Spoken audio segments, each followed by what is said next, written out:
can hit drive and go ahead and head on out. This guy go through.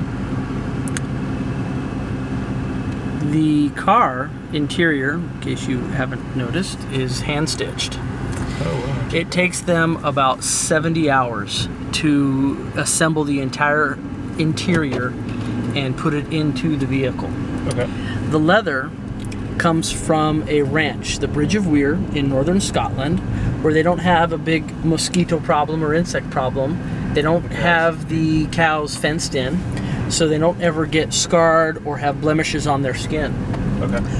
Thus meaning the hides don't have to be embossed with a pattern like you see on most leather, have that real ingrained kind of texture to it. Yep. This is perfectly smooth because they don't have to do that now. It is their finest leather. Bridge of Weir allocates their first tier 5% to Aston Martin. Okay. The second 5% or second tier then goes to Rolls-Royce. Huh. So it truly is the finest leather in a car. That's really interesting. All hand built. Everything you see is real. If it's a looks like metal, It is. then it is. That's aluminum. If it looks like glass, it's glass. If it looks like leather, it's leather. Leather lined cup holder, aluminum. Everything is real that you see. The key is glass. It used to be a sapphire back on the key. However, a few clients or owners had dropped them, and it's very expensive to replace the sapphire. So they, out of just kindness to their owners, went to glass. Okay. A little easier to fix and replace. The paint job, they spend 50 hours on. 25 of those hours are spent just buffing. 6 guys going to town buffing it to perfection. They want it to look like the car is cut from a single piece of material. That the material itself was already that color.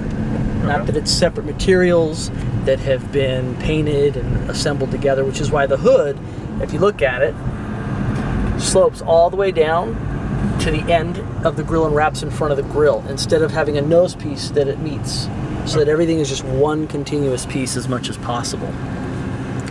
And the roof liner is Alcantara, which is very fine. Steering wheel wrapped in leather. Even to the emblem, like even the emblem right here is a piece of jewelry that is made by a jeweler that's been around since 1827.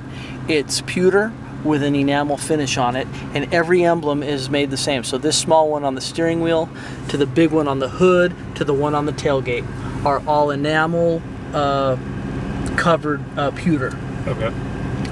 The chassis of the vehicle is an extruded aluminum that is then bonded together with this adhesive that is a space age adhesive, something aerospace technology. And then it's the entire chassis, after it's bonded together, is baked in an oven. Okay. Which literally changes the composition of the metal, making it much stronger and stiffer. And the adhesion bond is stronger than a welded bond. And it also keeps the chassis lighter, because as you weld, you're adding metal to the pieces.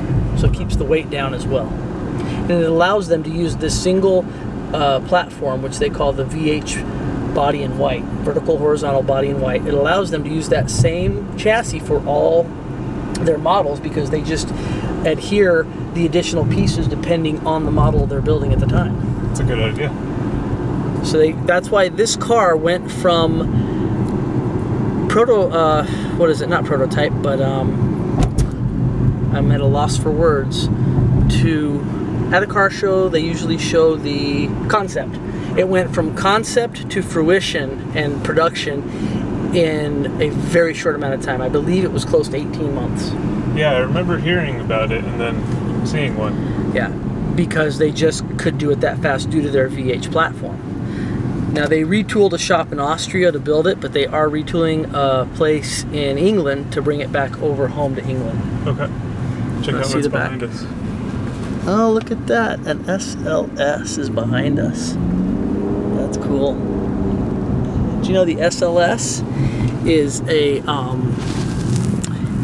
actually a Viper chassis, the Dodge Viper chassis? Really? Yeah, because when it was Daimler Chrysler, they were working on the new generation Viper. And then when they did the split, they had this new development that they were working on for the new Viper, next gen Viper, that they didn't use. So they had this chassis designed and they decided to use it, and that's where it's at right now, in the SLS. I did not know that. Interesting. That's kind of cool that there's one right there. That's rare. Yeah. Right now you have, I think those go for about $500,000 within a few feet of each other. Right.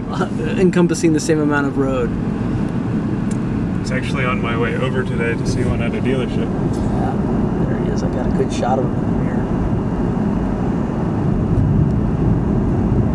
Very cool.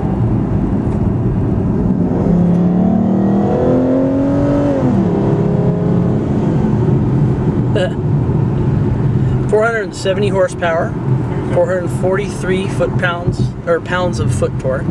Yep. It's a DB9 from the B-pillar forward, and then they've stretched the chassis 10 inches to give you enough leg room for proper adult seating in the back, and add the back doors. And a Carrera S, look at that. We almost could be part of that Monaco collision if it were to happen. Did you hear about that? Yeah, I saw that. The $1 million collision. Just gonna check out a corner.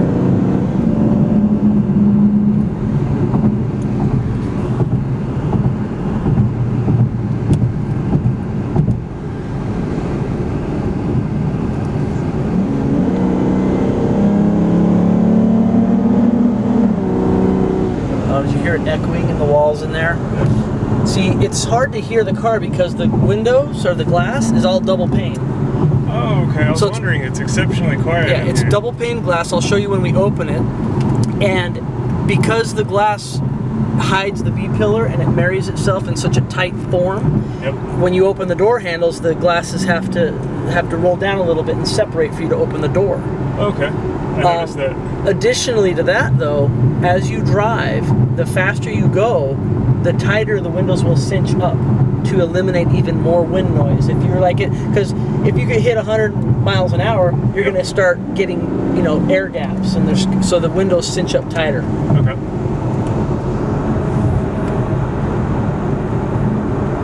This is the road coming up to take people on. Barton Skyway? Right, yes. Well, put on sport mode. That'll accelerate quicker. Good shot. Yeah. Oh, better go. Punch it.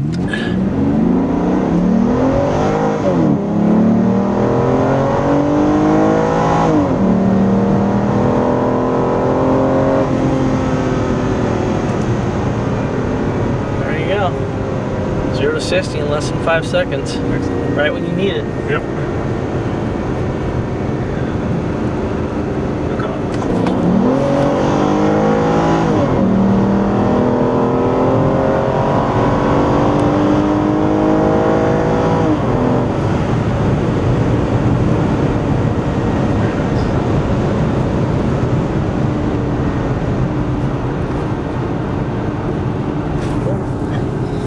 .5" rotors in the front, 14.5" in the back, 6 piston calipers in the front, 4 piston in the back. Wow, the sky is perfect for this right now. Wow, that is a great shot right now.